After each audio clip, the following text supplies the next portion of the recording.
Hey Rod, I dread the day that I'm going to have to fire someone. Do you have any advice for me? As you can see, we've got a Terminator here, and as tempting as it is to make some really obvious puns about firing people, I'm going to spare you.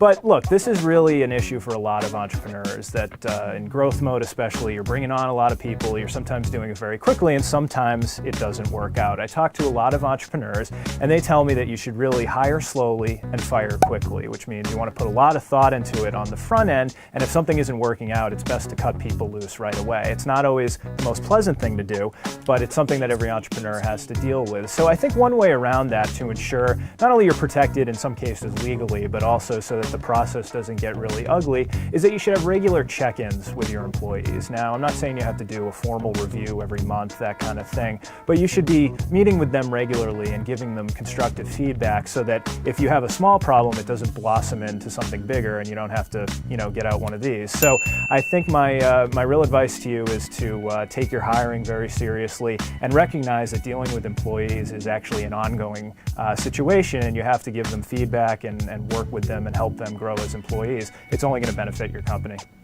Okay, let's dip into the mailbag, so to speak. We have a 55-year-old MBA student who has invented a machine for rescue missions. It's been tested and patented, and now he wants to know, is there any reliable way to do forecasting for new innovation technology in the durable goods industry?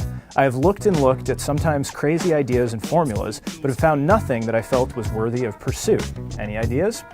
Well, Andy, 55 years old and an MBA, congratulations, very cool, and glad you're going back to school. I think you're setting yourself up for a great entrepreneurial career here at a slightly later stage than most. But as far as your product goes, it really depends on how new this technology is. I don't really have a way of knowing that from your email, but it can be tough to forecast new technology because it's new. It's not out there in the market. I don't know how radically different it might be. But my advice to you would be what I tell a lot of entrepreneurs is that you want to grow at a fast pace and make sure you're really seizing the demand that you hope is out there, but you don't want to go too fast. You want to start sort of in your local market and work concentric circles before you do a nationwide rollout, for example. So I think as you start to test those markets in the rescue industry, which you mentioned you're in, you might be able to do a pilot program with emergency agencies or whatever it might be. So I think when you start small like this, you can really start to gauge demand and how fast things are picking up. And on the flip side, you can look at how your back end is working and whether you're able to meet this demand. So